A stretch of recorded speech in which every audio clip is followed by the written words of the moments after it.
What do a ladder against a wall, a skateboard ramp, and a slice of pizza have in common? That's right, it's triangles.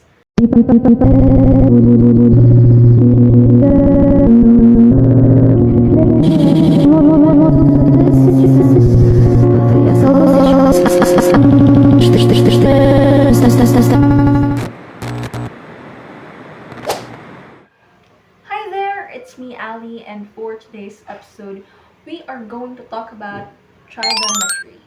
Specifically, right triangle trigonometry. Wait, hold on. What is trigonometry? Well, trigonometry is a branch of mathematics that deals with triangles and angles. And later on, it will introduce some new functions that will seem abstract at first, but if you can wrap your head around and come to think why we really use them in real life, they will start to make a lot of sense. The first thing that we want to do is to recall what we know about angles. Here we have two coterminal rays. This means that they start at the same point and then go on indefinitely in different directions. Between them, there is an angle. To describe this angle, we often use the coordinate plane system. We place one of the rays on the origin extending along the x-axis in the positive direction. The location of the other ray will determine the magnitude of this angle, represented by the Greek letter theta. If the angle rotates counterclockwise, then the angle is positive. If it rotates clockwise, then the angle is negative. Now, do you learn something? Alright, let's proceed. Up until now, we have been measuring angles in degrees, and we all know that in a circle there is a total of 360 degrees, or an equivalent to one full revolution, which we can trace back on our history of mathematics during the ancient period. Going back, angles can also be measured using radians. But what is radians? Radians is simply the angle formed when the circle's arc is equal to its radius. One full revolution in radians is equal to 2 pi. Pi radians is half of 360, which is 180. Therefore, pi radians is equal to 180. But how? By using this formula. To better understand, let us have an example. Here we have example number 1, 120 degrees, 2 radians. Okay, the first thing that we will be doing is to recall the formulas. Since we have here a degree value and we are to convert this one into radians, we would be using radian is equal to degree times pi over 180. Next up is to substitute the given values to the formula. Okay, so we would be having 120 degrees times pi all over 180. And to combine the numerator by 120 pi all over 180. Next is we should find their greatest common divisor. The greatest common divisor of 120 is 120 can be 60 times 2 and 180 can be 60 times 3. So their greatest common divisor would be 60. So let's divide 60 to the numerator and the denominator. So now we would be having 120 divided by 60 is equal to, yes, that is 2 pi because there is still a pi there, and 180 divided by 60 is equal to 3. So we will be having 2 pi all over 3. Therefore, 120 degrees is equal to 2 pi all over 3. If you think you know how to do it, just pause the video and try this one. Okay, for number 2, we have here 45 degrees. And same with earlier, we are to convert this one into radians. By using the formula, degrees times pi all over 180. So, let's substitute 45. That would be 45 times pi all over 180. Next is to combine the 45 to the numerator. So, we would be having,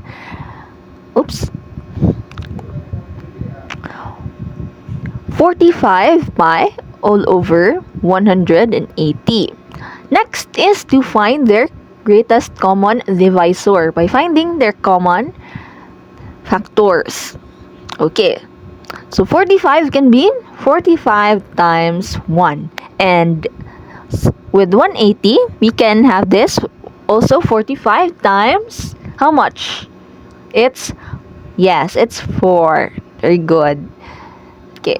So their greatest common divisor would be 45. So let's divide the numerator and the denominator with 45. Yan. So 45 divided by 45 all over 180 divided by 45. Oops, I forgot the pi. So 45 divided by 45, that is 1 pi all over 180 divided by 45, that is 4. So that is pi all over 4. Therefore, 45 degrees is simply pi over 4 in radians. Next up, we have here 225 degrees. So same with what we did with 45, let us multiply it by pi all over 180. So simply combine 225 with pi and 180. And also find their greatest common divisor by finding their common factors. Ayan. So 225 can be 45 times, it's 5. And 180 can be 45 times 4. Yes, that is 4. Okay. So their common divisor would be 45. So we can divide 45 both in the numerator and the denominator. So that is 225 divided by 45 pi and 180 divided by 45. So therefore, that is simply 5 pi all over 4. So therefore, 225 degrees is equal to 5 pi over 4. There are also times where we have values in radians and we are to convert them in degrees. Like this one, we have here 5 pi all over 6 to degrees. Okay, how are you going to convert this into degrees? So of course, step 1 is to recall the formulas we presented earlier. So we have there a formula. Radian is equal to, degree is equal to radian times 180 all over pi. Okay, let's try and substitute the radian value. So we have here 5 pi all over 6 times 180 all over pi. So the first is to, the pi's will cancel, giving us 5 times 180 all over 6. So 5 times 180 is how much? Guess. Mental math. That is, it's 900 all over 6. So 900 all over 6 can be 150 degrees. Therefore, 5 pi all over 6 is equal to 150 degrees. If you think you know how to do it, just pause the video and try this one. So for example number 2, we have 3 pi all over 4. And we are still to convert this one into degrees using the formula, radian times 180 all over pi. So let's substitute 3 pi all over 4 to 180 divided by pi. So the pi's will cancel, of course, giving us 3 times 180 all over 4. So how much is 3 times 180? That is 540 all over 4. Yes, we can still reduce 540 divided by 4. How much is that? That is 135 degrees. Therefore, 3 pi all over 4 is equal to 135 degrees. For number 3, we have here 2 pi. So that is a whole number, of course. So 2 pi times 180 all over pi. We can have it an imaginary denominator 1. So pi's will cancel, giving us 2 times 180 all over 1. So 2 times 180 is 360 all over 1. Or simply, 360 degrees. Therefore, 2 pi is equal to 360, which is a full revolution. Now, as what I have said earlier, trigonometry revolves around the concepts of angles and triangles. Right triangles consist of trigonometric ratios wherein it relates the sides of a right triangle to the angles within the triangle. These are the ratios: the sine, the cosine, and the tangent, wherein sine theta is equal to opposite over hypotenuse, cosine theta is equal to adjacent over hypotenuse, and the tangent theta is equal to opposite over adjacent. To conceptualize the idea, let us have an example. Here we have example number 1, where the angle theta is situated here, and we all know that this is the opposite and the adjacent side, and we are to find the hypotenuse side, which we will be using the Pythagorean theorem. So the a squared plus b squared is equal to c squared. So now let us substitute the given values into the Pythagorean formula. So that would be 5 squared plus 12 squared is equal to c squared. Okay. 5 squared is basically 25, and 12 squared is how much? Yes, it's 124 is equal to c squared. So add 25 and 124. That would be, how much is that? That is 169 is equal to c squared. Square root both sides to cancel the exponent, giving us c is equal to, yes, 13. So now we have the c value, or the hypotenuse, 13. So our hypotenuse side would be 13. Next is to find the three ratios by using their definitions, where sine theta is equal to, let's move it. Sine theta is equal to, yes, opposite over hypotenuse, and cosine theta is equal to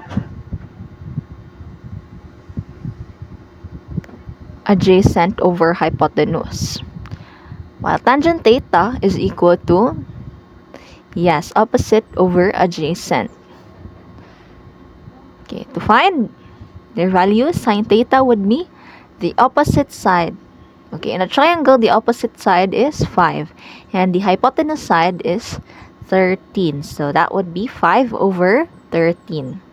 The cosine is adjacent over hypotenuse, and our adjacent is 12 over, and our hypotenuse is 13.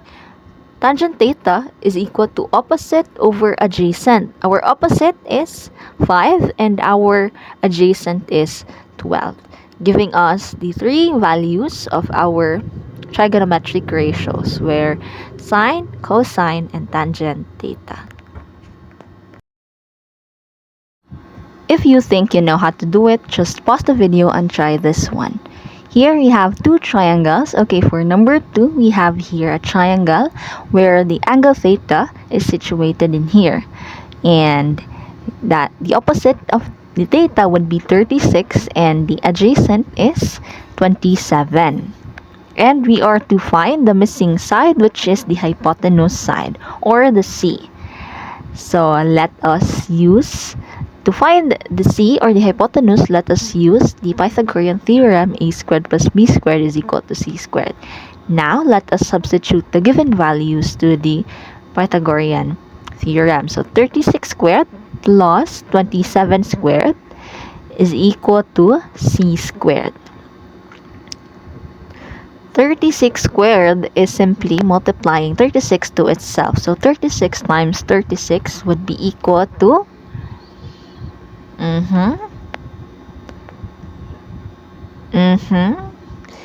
that would be, yes, that is 1296 plus 27 squared is 729 is equal to c squared. So let's add 1296 and 729, giving us the value of 2025 is equal to c squared. Let us square it both sides to eliminate the exponent, giving us the value of c, wherein we square root 225, giving us 45. C is equal to 45. Therefore, the value for C is 45, or the hypotenuse is equal to 45.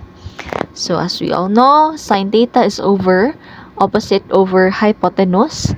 Cosine theta is equal to adjacent over hypotenuse, and tangent theta is equal to opposite over adjacent. So opposite, for sine, opposite is our 36, and the hypotenuse would be equal to 45. So the opposite would be 36 all over 45, that is the hypotenuse.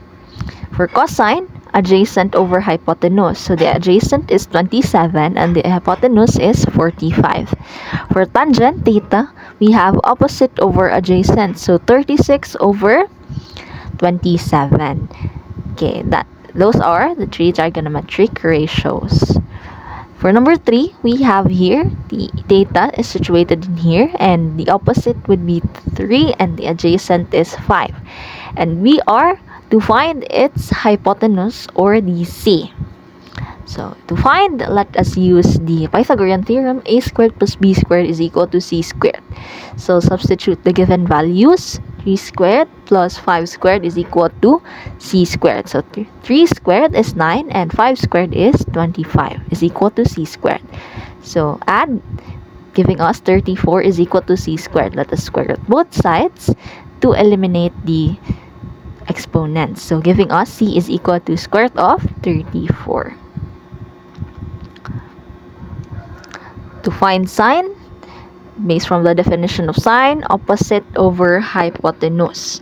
So the opposite of this triangle is 3 and the hypotenuse is square root of 34. And for our cosine theta, we have adjacent over hypotenuse, which in this case, we have here the adjacent side 5 all over square root of 34, which is our hypotenuse. For tangent theta, we have opposite over adjacent, giving us 3 over 5. But in our sine, we can see that there is a radical symbol. We should eliminate this one, or let us rationalize. So multiplying both the numerator and the denominator by square root of 34, giving us 3 square root of 34 over 34. For cosine, let us also rationalize, multiplying the numerator and the denominator by square root of 34, giving us 5 square root of 34 is equal to 34. For tangent, that would be our final answer. So these are the trigonometric ratios of the given triangle. Trigonometric ratios contain 6 ratios. We discussed the 3 earlier, and the other 3 are the cosecant, secant, and cotangent, which you can see here and on the screen. These are basically the reciprocals of our sine, cosine, and tangent. To understand, let us have an example. Okay, given here from earlier, we have here the given 3, and we are to find the other 3, which is the cosecant, secant, and tangent. So of course, the first thing that we would be doing is to recall on the definitions of the other 3. So for cosecant, theta is equal to 1 all over sine theta, which is basically the reciprocal of our sine theta. For secant theta, that would be 1 all over cosine theta. Tangent theta, no, that is not tangent anymore. That is cotangent theta is equal to 1 all over tangent theta is equal to cotangent, which is basically the reciprocal of our tangent function. So, we have here the definitions. We are now ready to substitute the values. Okay, 1 all over 3 square root of 34 over 34. To easily operate with this one, we will just change the operation into 1 multiplied by flipping the 3 square root of 34 and 34. So that would give us 34 all over 3 square root of 34. So that would be basically 1 times 34 and 1 times 3 square root of 34, which would give us 34 square root of 3 square root of 34. But since we can see there in our expression, that there is still a radical symbol. So in order for us to eliminate that, let us rationalize. To rationalize, let us multiply the numerator and the denominator with square root of 34. So 34 times square root of 34 and 3 square root of 34 times square root of 34. So let us multiply, giving us 3 square root of 34 and 3 over 34. So that means that we would cancel the 34s there and giving us the square root of the answer. What would be our answer for that? Yes, since we canceled the 34s, it would give us the square root of 34 over 3, because if you multiply the 30 square root of 34s there, that would basically be 34, and we will cancel the 34 from the numerator and from the denominator, giving us 3 square root of 34 all over 3. For secant theta, that would be 1 all over cosine. So let us substitute, and same as what we did on top, we will just change the operation and flip the fraction, giving us 34 square root over 5 square root of 34. And that would basically be, since we have there a radical symbol, we need to rationalize it, and that would give us the answer. What would be our answer? That would be 34 square root of 34 is equal to 5. For cotangent theta,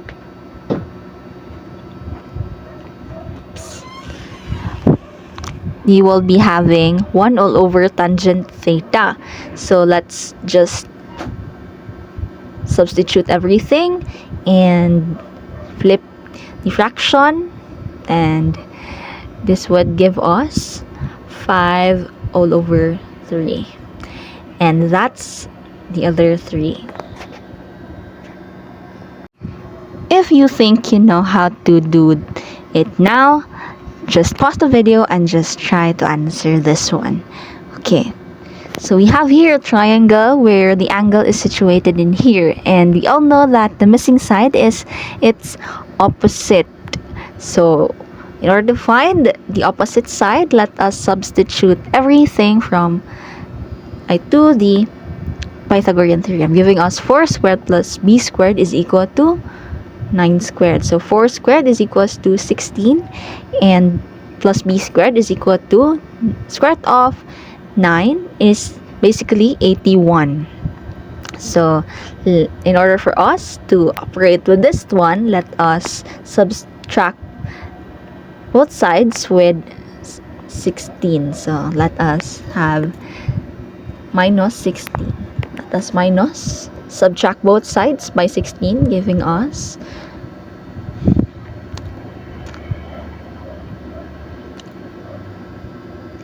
b squared is equal to 81 minus 16. B squared is equal to 81 minus 16. That is, yes, 65. And we need to square root both sides to cancel the exponent, giving us b is equal to square root of 65. So now we have the opposite or the b to be square root of 65. So now let us find the 6 trigonometric ratios by using its definition. So basically, sine theta is equal to, yes, opposite over hypotenuse. And for cosine, that is adjacent over hypotenuse. And for tangent, that is opposite over adjacent. So the opposite side, for cosecant theta, that would be, yes, for cosecant, that is the reciprocal 1 all over sine theta. For secant, 1 all over cosine theta. And for tangent, theta. For cotangent, tangent theta. That is basically the reciprocal identity, which would be discussed by my co-groupmate. So the opposite is square root of 65 and the hypotenuse would be 9. For cosine, that would be 4 all over 9. For tangent, that is opposite square root of 65 all over the adjacent 4. And for the cosecant, we have 1 all over square root of 65 all over 9. So for this, let's flip it and change the operation to 1 times square 9 all over square root of 65. So that is 9 all over square root of 65. And rationalize square root of 65. So multiply the numerator, denominator with 65. So this would give us 9 square root of 65 all over 65. And for secant, we have 1 all over 4 over 9. So same as what we did. On top, we multiply and flip the fraction, giving us 9 all over 4. So for cotangent, 1 all over square root of 65 over 4, giving us 1 times 4 over square root of 65. Since we do have a radical symbol, let us rationalize, and this would give us 4 square root of 65 all over 65. And that's the 6 trigonometric ratios from the given triangle. There are also times wherein you are given at least one of those ratios and you are to find the other ratios. Just like this example, we have here cosine is equal to 1/3 and we are to find the sine and tangent ratios.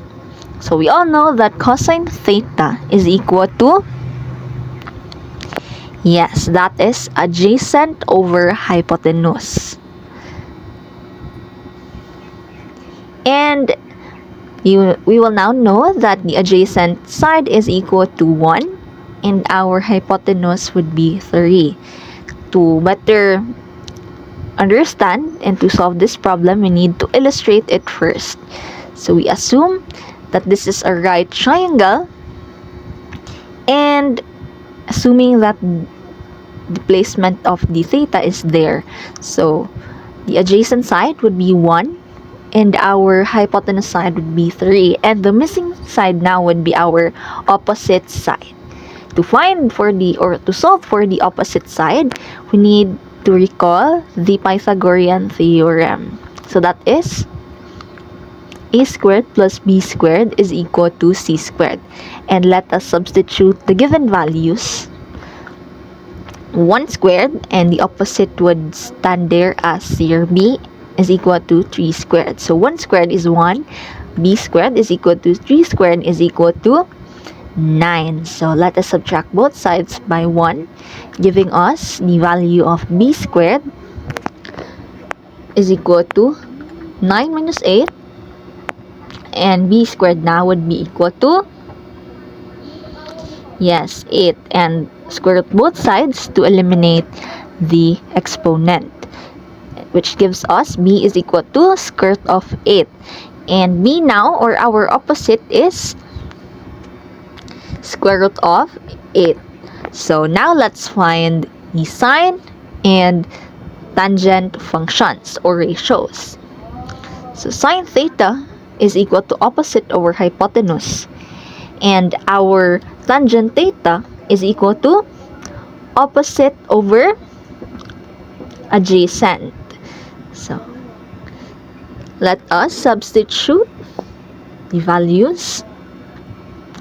We all know that the opposite side is square root of 8, and our hypotenuse side would be 3. And for our tangent, our opposite, that is square root of 8, and our adjacent side would be 1. So, or square root of 8. Therefore, the sine theta is equal to square root of 8 all over 3, and our tangent theta is equal to square root of 8. Ayan. There are also times wherein the level of difficulty of the problems related in right triangles elevate, wherein you are given at least one of the function and you are to find the other 5. Just like this example. Given that sine theta is equal to 3/4, and we are to find the other 6 or the other 5 trigonometric functions. Okay, how are you going to solve this? So we all know that sine theta is equal to opposite over hypotenuse. So we all know now that our opposite is 3 and our hypotenuse is 4. To solve for this one, let us first illustrate, and we assume that this is a right triangle and the angle theta is situated in here, and the opposite side would be the 3 and its hypotenuse is 4. So we are to find the adjacent side. To find the adjacent side, we need to recall the Pythagorean theorem, or the a squared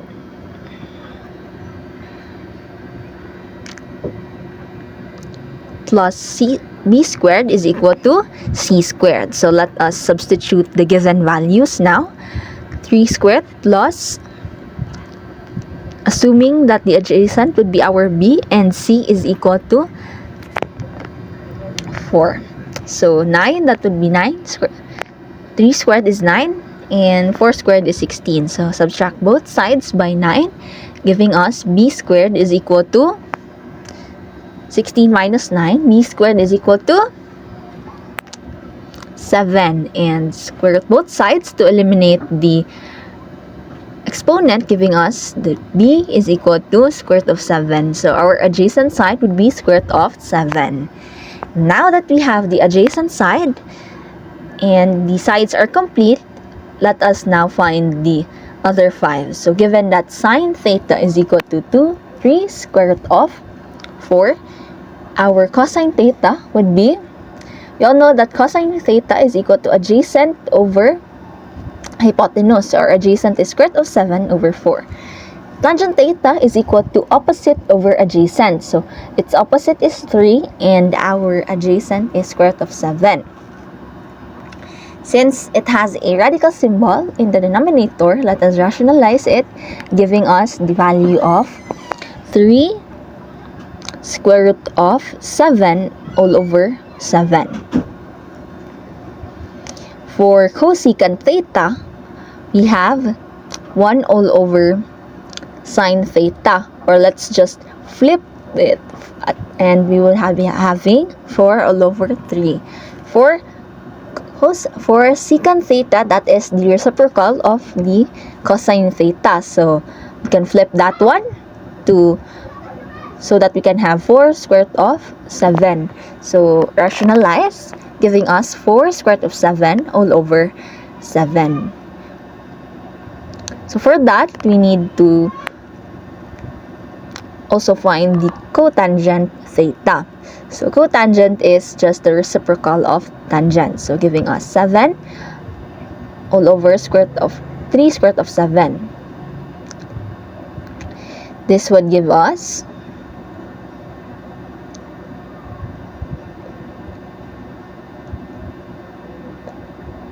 7 square root of 7 all over 3 times 7. How much is that? It's 21. So our answer for this one is 7 square root of 7 over 21. So we find the other 5 by the given sine function. Oh, how are you? Do you still able to comprehend everything?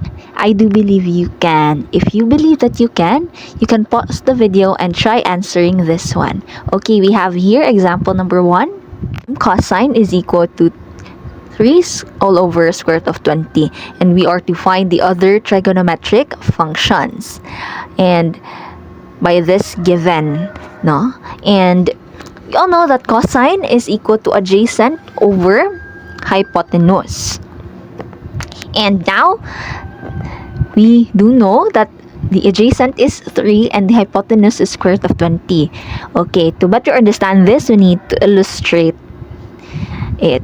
So given that this is a right triangle and assuming that the angle theta is located in here and the adjacent side would be 3 and its hypotenuse would be square root of 20. Okay, so we know now that the missing side would be the opposite side. To find the opposite, we need to have the Pythagorean theorem, or the a squared plus b squared is equal to c squared.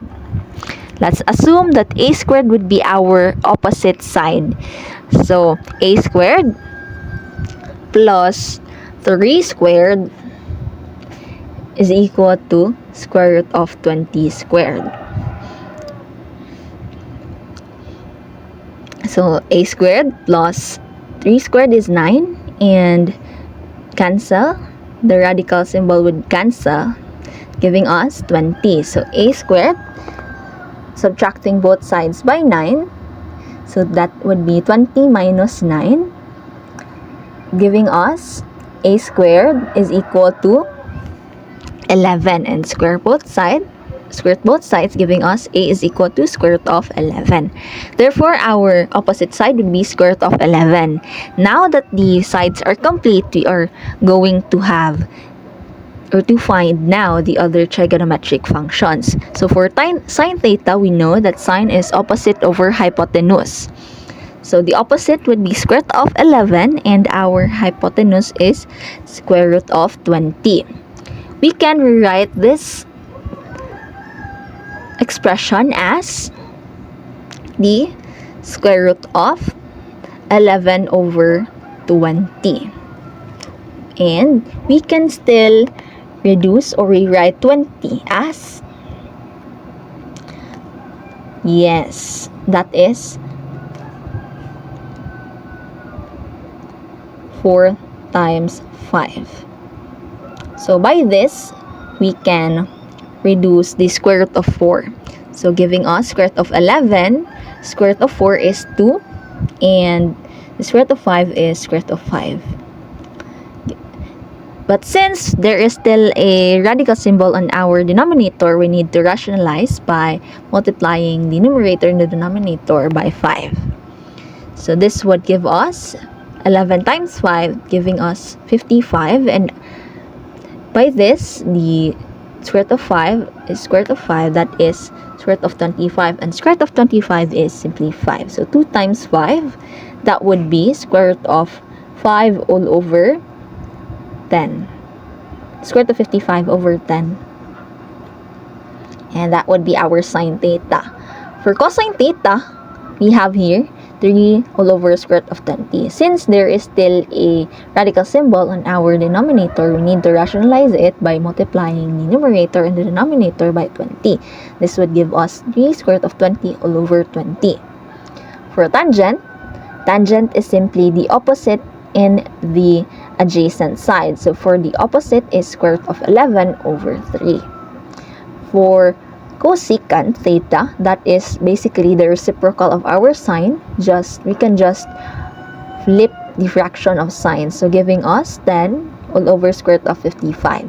Rationalize since there is still a radical symbol on our denominator. Okay, giving us square root of 55. Multiplying square root of 55 both in the numerator and the denominator, giving us 10 square root of 55 all over 55. Square root of 55 times square root of 55, that is simply 55.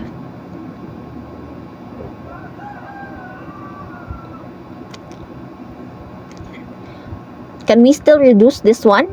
Yes, we can still reduce this one by finding the factors or the products of 10 that is common to products of 5, which are 10 can be 5 times 2 and 55 can be 5 times 11.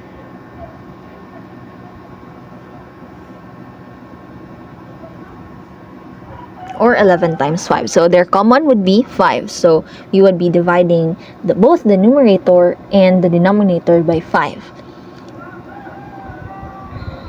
This will give us 2 all over 11.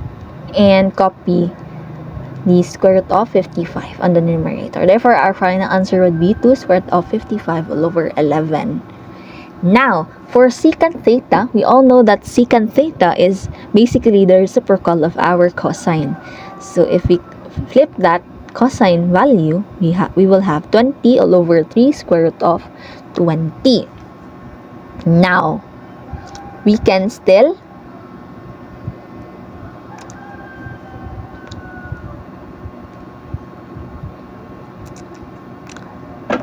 rationalize it because there is still a radical symbol on our denominator, giving us 20 square root of 20 all over, that would be 60. So can we still reduce this one? Of course, yes, we can still reduce this one. So we can find, or we can rewrite square root of 20 as 4 times 5, and the 60 can be written as 20 times 3. So the 20s will cancel, giving us the square root of 4 is basically 2, and the square root of 25 is 5 all over 3. Therefore, secant theta is equal to 2 square root of 5 all over 3. For cotangent, let us remember that cotangent is the reciprocal of our tangent theta. So let us flip the tangent theta, giving us the value of 3 all over square root of 11. Rationalize, giving us 3 square root of 11 all over 11. And those are our 6 trigonometric functions. In right triangle trigonometry, we also encounter problems like solving for the triangle. Okay, in solving for right triangles, we have the following tips in solving triangles. Okay, for first, if two sides of a right triangle are known, we can use the Pythagorean theorem. If an acute angle is a right triangle, or it is known, the other acute angle can be found since the total sum of a right triangle is 90 degrees. For third, we can use trigonometric ratios like the sine, cosine, and tangent to find the missing angles or side when at least one of the angle and one side are known. To better comprehend everything, we can have an example. So, for example number 1, we have here a worded problem. Read, in a right triangle, one angle is 35 degrees and the hypotenuse is 12 centimeters. Find the length of the opposite side. Okay, for this problem, we are given that one angle is 35 degrees and it states there that it is a right triangle. And also, it is given that the hypotenuse side is 12 centimeters. So, we are to find the opposite side. Okay. So, by this one, we need to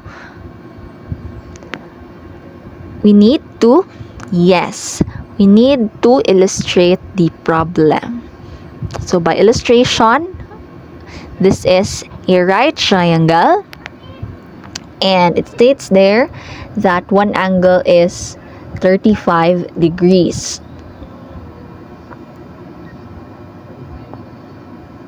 And its hypotenuse is 12 centimeter.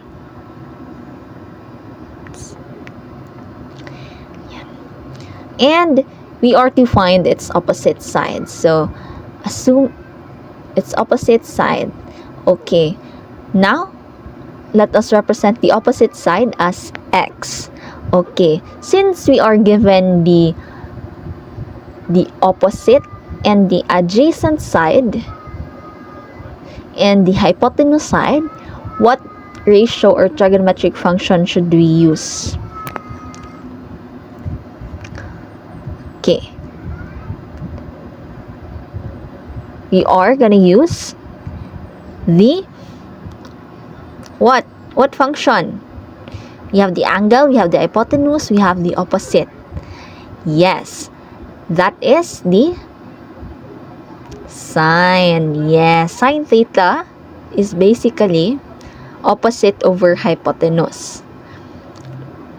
So, the theta here would be 35 degrees and our opposite side would be the x and our hypotenuse 12. So by this, we need to multiply both sides by 12 to cancel the fraction. So, giving us 12 sine of 35 degrees is equal to x. The 12s will cancel. So, in a calculator, let us input the value of our sine 35 degrees. So, how much is sine 35 degrees? So, using a calculator, input sine 35, that would be 0.5735. Let's copy that. 12 multiplied by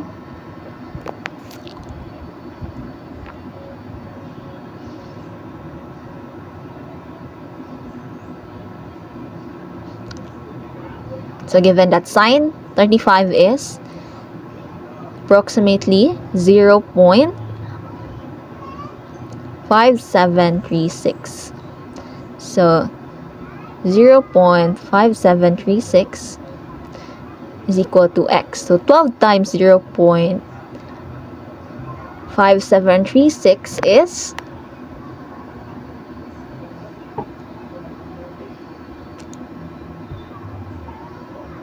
yes, 6.88. So x is approximately 6.88. Therefore, the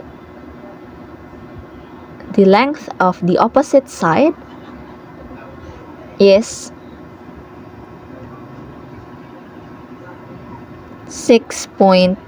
approximately 6.88 centimeters.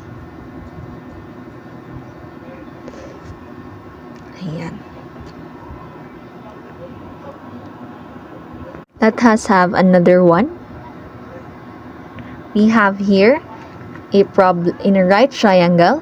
One acute is 42 degrees and the adjacent side is 10 centimeters. And we are to find the length of the hypotenuse. So here, we should first identify the given. So the givens are, one acute angle is 42. So the given angle would be 42 degrees and our adjacent side is 10 centimeters. So it is a right triangle, of course. And we are to find the length of our hypotenuse. So to better solve this one, we need to illustrate it first. So we draw a right triangle.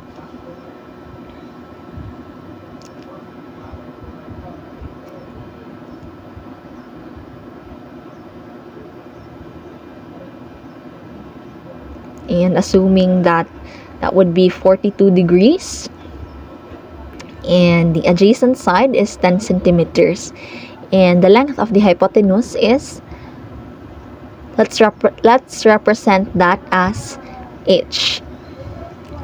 So h, since we have here the angle, the acute angle, and we have here the adjacent and the hypotenuse, what trigonometric function should we use?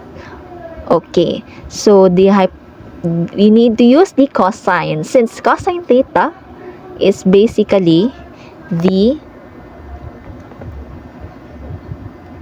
adjacent over hypotenuse. So cosine theta or cosine 42 degrees is equal to, yes, 10 centimeter all over h.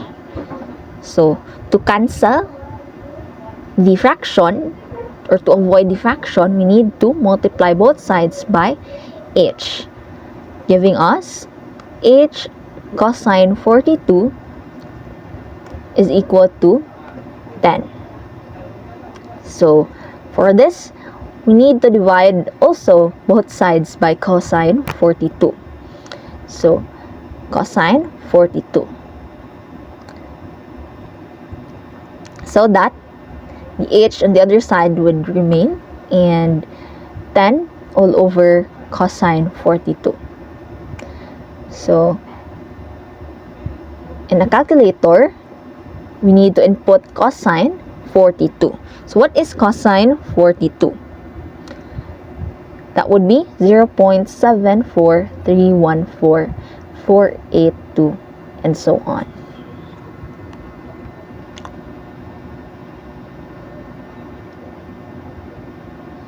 Therefore, we will have it, we can write that as cosine 42 is equal to, approximately equal to 0.7431 and so on. So 10 all over 0.7431. And let's divide that one. 10 divided by 0.7431 is, that is, yes, how much is that? Yes, it's 13.46 centimeters. Therefore, the length of our hypotenuse is 13.46 centimeters. So, our last step would be writing the conclusion because that is also important. Therefore, the length of our hypotenuse is how much? That is 13.46 centimeters. Okay. That would be our final answer. In real-life situations, solving triangles is indeed essential in various fields, like in the field of engineering, navigation, sports, and even in architecture. Certain problems that involves heights and distances of a point to another point requires the use of trigonometry. These problems involves the concept of angle of elevation and angle of depression. But what is angle of elevation and angle of depression?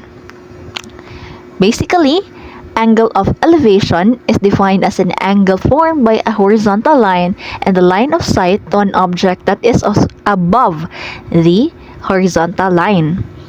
As for the angle of depression, it is the angle formed by a horizontal line and the line of sight to an object that is below the horizontal line. To better understand, let us have an example. We have here example number 1, which is a worded problem. Let's read the problem.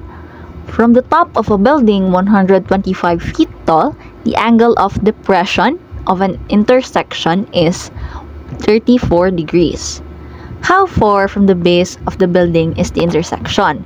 So, we should identify first the given, which is the building that is 125 feet tall and the angle of depression, which is 34 degrees. Now, we are going to be finding what is being asked in this problem. So, the thing that is being asked here in this problem is the distance from the base of the building to its intersection. Now, let's illustrate the problem. Given that the building is 125 feet tall and the problem states that there is an angle of depression wherein it is 34 degrees. That is the line of sight from above to below. So that is 34 degrees, and for the how far from the base, that would be our distance represented as letter D. So we have here the illustrated problem. So let us decide what function should we use based from our given examples. Given that we have the opposite, which is 125, and our adjacent, which is letter D, we will be using the tangent function, given that tangent is equal to opposite all over adjacent.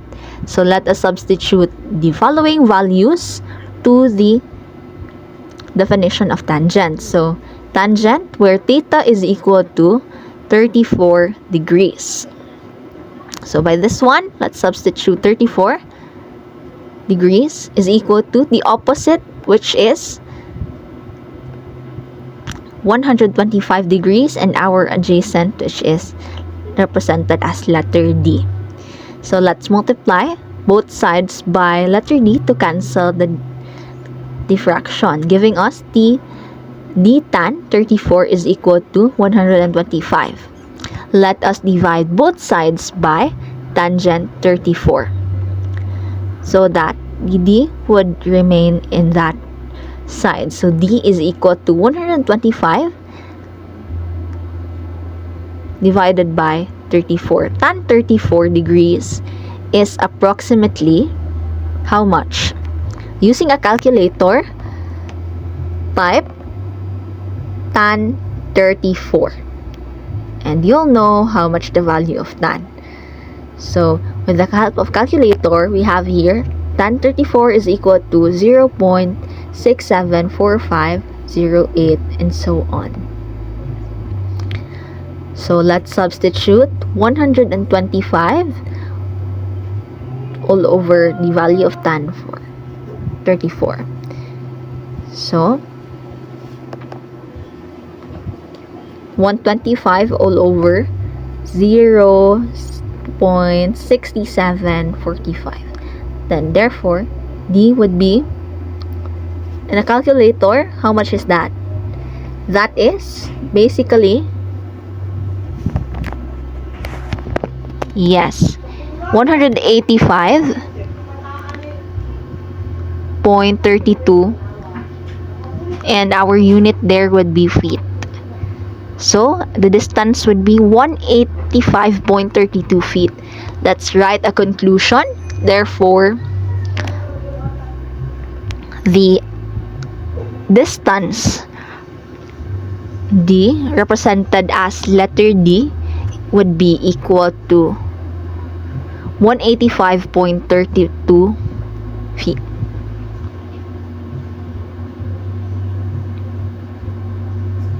Okay. Now we have Another one, just pause the video and try this one. We have here a worded problem, and given that we have here 20 feet ladder against a wall that leans against a vertical wall, and there is a base of the ladder which is 8 feet that is away from the wall, and we are asked to find the angle that the ladder makes with the ground. Okay, to better understand the problem, let us first illustrate it by drawing it to imagine everything. Okay, so with this, we have to draw the wall, the 8 feet wall. So it is a vertical wall. No, that is just the wall. Okay, there states there that there is a 20 feet ladder that leans against a wall. So let's draw the ladder, assuming that is 20 feet, and there is this ground, and the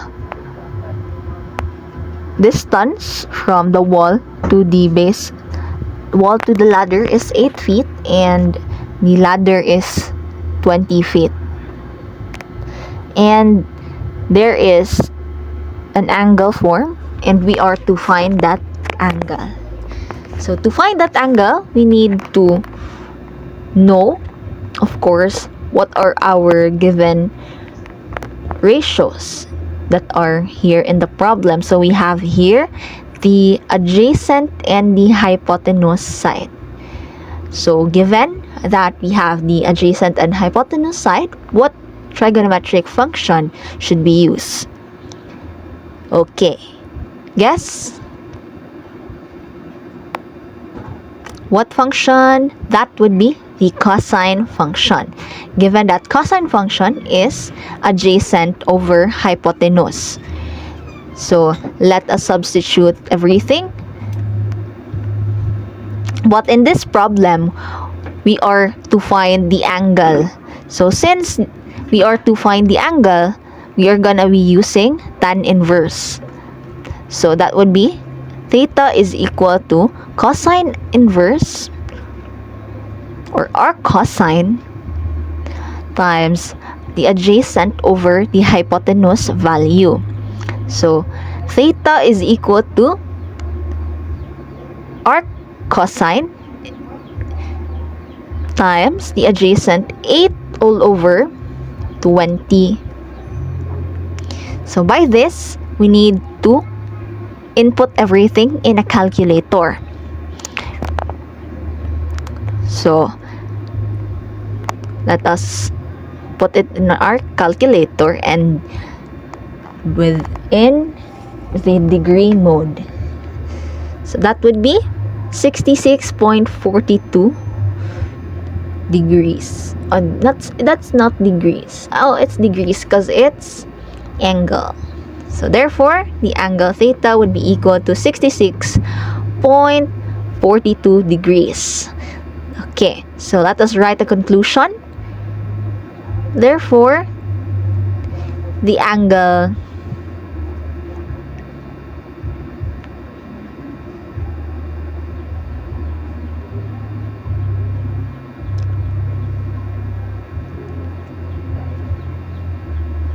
formed is therefore the angle formed by the ladder is 66.42 degrees. Okay, so that's it. Okay, finally, now we are done with our topic in this episode. Did you learn something? Okay, thank you so much for listening, and that's all.